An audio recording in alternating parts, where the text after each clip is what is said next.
Hello friends, welcome back in this video. और आज हम इस वीडियो के अंदर सर्कल के बारे में A to Z information discuss करेंगे आपके साथ। वैसे भी हमारी इससे पहले काफ़ी सारी वीडियोस मैंने इस YouTube चैनल पे अपलोड किया हुआ है। ऑलमोस्ट इसमें सारे मैथमेटिक्स के टॉपिक्स मैंने कवर करवा दिए हैं। क्लास 6 टू क्लास 10 के हर चैप्टर आपको मेरे चैनल पे मिल जाएंगे विथ एक्सरसाइज। और मैंने सारे चैप्टर की सारी एक्सरसाइज इस वीडियो सीरीज़ में और बहुत सारे यूट्यूब चैनल के ऊपर जो हमारे प्लेलिस्ट हैं उसमें आपको मिल जाएगी। आप जो कोई क्लास में हो उस क्लास का नंबर टाइप कीजिए और आपको उस चैप्टर की सारी एक्सरसाइज की वीडियोस भी आपको प्लेलिस्ट में मिल जाएगी। राइट, तो चैनल को सपोर्ट करें और शेयर करें, लाइक करें, सब्सक्राइब करें ताकि हमारा मोटिवेशन बढ़ता रहे और हम आगे और भी ऐसे एजुकेशनल वीडियोस आपके लिए बनाते रहें। तो डेट है आज 20 मई और वेडनेसडे हो रखा है। आज कोविड-19 का लॉकडाउन चल रहा है और हम आपको ऑनलाइन एजुकेशन प्रोवाइड करने की कोशिश कर रहे हैं। आज का टॉपिक हमारा रहेगा सर्कल और इस वीडियो के अंदर हम सर्कल के बारे में सारी बातें डिस्कस करेंगे। मेरे पास एक छोटा सा डायग्राम है सर्कल का। मैं उस डायग्राम से आपको ये सारे डिफाइंस और डेफिनेशंस हैं सर्कल की, वो मैं सारे आपको सिखाने की कोशिश करूंगा। तो चलिए पहले समझते हैं सर्कल क्या होता है। सर्कल का मतलब होता है कि किसी भी एक फिक्स पॉइंट से इक्वल डिस्टेंस पे आने वाले सारे पॉइंट का कलेक्शन। राइट, मतलब कैसे, यहाँ पे समझ लेते हैं। जैसे यहाँ पे देखो मेरे पास एक फिक्स पॉइंट O है और इस O से ये जो ब्लू कलर की बाउंड्री दिख रही है आपको, ये सारे इक्वल डिस्टेंस पे हैं। ठीक है, ये point A, H, I, G, F, E, D ये सारे पॉइंट्स हैं वो O से इक्वल डिस्टेंस पे हैं। और मैंने O से इक्वल डिस्टेंस पे होने वाले सारे पॉइंट्स को मैंने क्या कर दिया है, कलेक्ट कर लिया है। ठीक है, उनको मैंने ज्वाइन कर दिया है तो मुझे एक सर्कल मिला, एक पाथ मिला ब्लू कलर का। उस पाथ को हम बोलते हैं सर्कल। अब डेफिनेशन क्या है इसकी, collection of points which are equidistance from the fix point और centre is called as circle. ठीक है, काफ़ी बहुत बड़ी ज्योमेट्री है सर्कल की मैथमेटिक्स के अंदर और आपको ये क्लास 10 तक काफ़ी कुछ आता है इसके अंदर सर्कल के बारे में, तो आपको हर चीज़ पता होनी चाहिए। सर्कमफ्रेंस की बात करें तो आपको ये जो ब्लू कलर की बॉर्डर दिख रही है ये इसका सर्कमफ्रेंस है। और एरिया की बात करूं तो मैंने जो पेंसिल का जो शेडिंग वाला पार्ट किया हुआ है, यहाँ पे जो शेडेड पोर्शन है वो इसका एरिया है। और जो ब्लू कलर की बाउंड्री है जिस पे मैंने पॉइंट्स रखे हुए हैं, देखो point H, A, G, F, E ये सारे पॉइंट्स हैं, वो सारे सर्कमफ्रेंस आपको दिखा रहे हैं। और देख सकते हो यहाँ पे point X and point X, point Y are interior of circle, क्योंकि ये सर्कल के अंदर है। Point H, point A, point B, point C, point D, these are the point on the circle, क्योंकि वो सर्कल के ऊपर हैं, सर्कल की बाउंड्री के ऊपर हैं, सर्कल की सर्कमफरेंस के ऊपर है, या फिर आप ऐसा भी बोल सकते हो कि वो सर्कम की पेरीमीटर के ऊपर है। राइट, और देखो यहाँ पे पॉइंट P है जो सर्कल के बाहर है, तो हम इसको कैसे बोलेंगे, point P is exterior of circle. Right, तो आगे बढ़ेंगे। अब बात करेंगे रेडियस की। रेडियस का मतलब क्या होता है, रेडियस ये एक लाइन सेगमेंट है जो सेंटर से स्टार्ट होता है और सर्कल की सर्कमफ्रेंस के ऊपर ख़त्म होता है। अब मैं आपको बता दूं, सर्कल है वो काफ़ी सारे इनफाइनाइट नंबर ऑफ पॉइंट से बना हुआ होता है, मतलब सर्कल की रेडियस भी इनफाइनाइट होगी। तो सर्कल के सेंटर को और सर्कल के ऊपर किसी एक पॉइंट को अगर हम जोड़ेंगे तो क्या मिलेगा हमें, radius. Line segment joining centre of circle and point on a circle is called as radius. और एक सर्कल की चाहे कितने भी रेडियस हो, ये सारे रेडियस आपस में इक्वल ही होती है। राइट, रेडियस को हम R से दिखाते हैं। और आगे बात करेंगे तो डायमीटर के बारे में हम पढ़ेंगे। अब डायमीटर का मतलब क्या होता है, जैसे हमने रेडियस में सेंटर और सर्कमफरेंस के किसी पॉइंट को कनेक्ट किया था, डायमीटर में क्या करेंगे, जैसे मेरे पास एक सर्कल के ऊपर पॉइंट है I और एक दूसरा सर्कल के ऊपर पॉइंट है point J।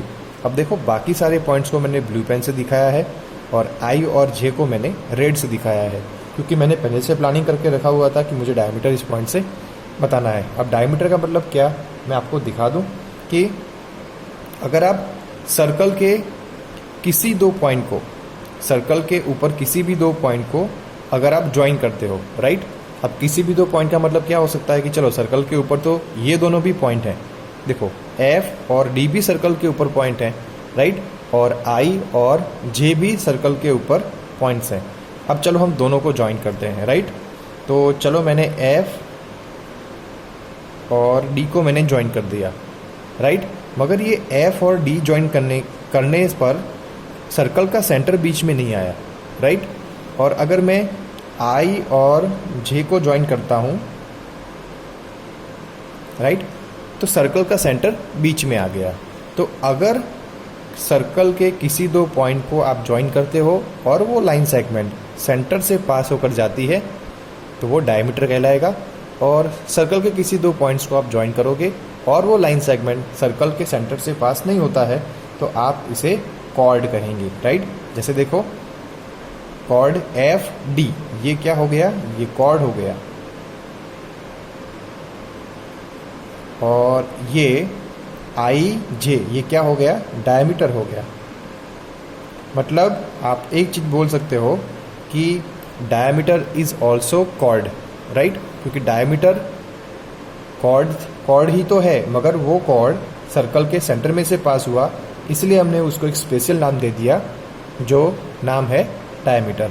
Diameter is a cord which is passing through the centre, right. And एक बात आपको फिर से ध्यान में रखनी है कि diameter is a longest chord of circle. एक सर्कल के अंदर इनफाइनाइट नंबर्स ऑफ डायमीटर हो सकते हैं, एक सर्कल के अंदर इनफाइनाइट नंबर्स ऑफ कॉर्ड हो सकते हैं, एक सर्कल के अंदर इनफाइनाइट नंबर्स ऑफ रेडियस भी हो सकती है। तो क्या डिफरेंस है कॉर्ड और डायमीटर के अंदर? डायमीटर कॉर्ड ही होता है मगर वो कॉर्ड सर्कल के सेंटर में से पास होता है, ठीक है। सारे कॉर्ड डायमीटर नहीं है मगर सारे डायमीटर कॉर्ड्स हैं, ये अभी आपको बात याद में रखनी है। तो अभी हम आगे बढ़ेंगे, कुछ फैक्ट से मैं आपको बता दूं। जैसे यहाँ पे डेफिनेशंस हैं, distance between two points on a circle which is passes through the centre. देखो यहाँ पे सेंटर आ रहा है तो वो डायमीटर बन जाएगा। बाकी सेम टू सेम डेफिनेशन यहाँ पे है, distance between two points on circle which are not passing through the centre. Centre से पास नहीं होगा तो वो कॉर्ड होगा, सेंटर से पास हो जाएगा तो वो डायमीटर बन जाएगा। अब यहाँ पे मैंने एक रिलेशन लिखा हुआ है, all diameter are chord but all chord are not diameter, ठीक है।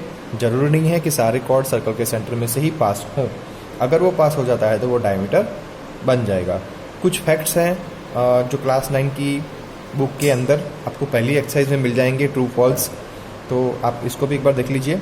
Diameter is the longest chord of circle, there are infinite radius and diameter passing through the circle of a centre.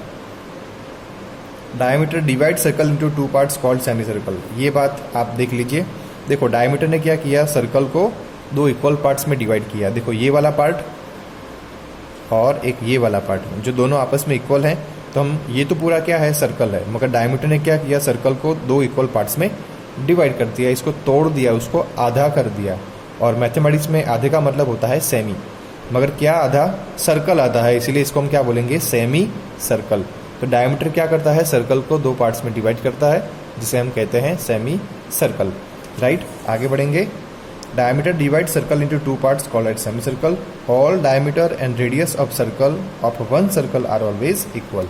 अगर मैं किसी एक circle की ही बात करूं तो इस सर्कल में आने वाले सारे डायमीटर, सारे रेडियस आपस में कैसे होंगे, इक्वल होंगे। बट मैं ऐसा कहूं कि मेरे पास एक सर्कल है और ये दूसरा सर्कल है, अब इसकी रेडियस और इसकी रेडियस क्या सेम होगी? नहीं, क्योंकि ये सर्कल का रेडियस 3 सेंटीमीटर है और इसका 6 सेंटीमीटर है, तो ये रेडियस आपस में इक्वल नहीं है। चाहे मैं इस सर्कल के अंदर कितनी भी रेडियस ड्रॉ करूं, वो सारी रेडियस आपस में कैसी होगी, इक्वल होगी। तो एक सर्कल की डायमीटर और रेडियस हमेशा इक्वल ही होती है। Every circle having only unique centre, एक सर्कल के दो सेंटर पॉसिबल नहीं है, एक सेंटर में से एक ही सर्कल बनता है। हाँ, अगर मैं कंसेंट्रिक सर्कल की बात करूं, जैसे यहाँ पे एक सेंटर है, मैंने यहाँ से एक सर्कल ड्रॉ किया, और कंसेंट्रिक का मतलब होता है उसी सर्कल के ऊपर एक और सर्कल ड्रॉ करना, तो ये हुआ कंसेंट्रिक सर्कल। तो कंसेंट्रिक सर्कल के सेंटर एक हो सकते हैं, मगर एक सेंटर में से हम एक ही सर्कल को ड्रॉ कर सकते हैं। बात रही कंसेंट्रिक सर्कल की, तो हम एक सेंटर में से काफ़ी सारे सर्कल्स ड्रॉ कर सकते हैं, राइट। तो concentric circle have a common centre. ठीक है, तो आशा करता हूँ कि आपको सर्कल के बारे में सारी बातें समझ में आ गई है। आगे बढ़ेंगे हम। यहाँ पे मेरा पार्ट 2 स्टार्ट हो जा रहा है, तो मैं यहाँ पे वीडियोस को एंड करूँगा और मिलते हैं पार्ट 2 के अंदर कुछ सर्कल के कुछ इंपॉर्टेंट कंसेप्ट के साथ। तब तक के लिए थैंक यू सो मच।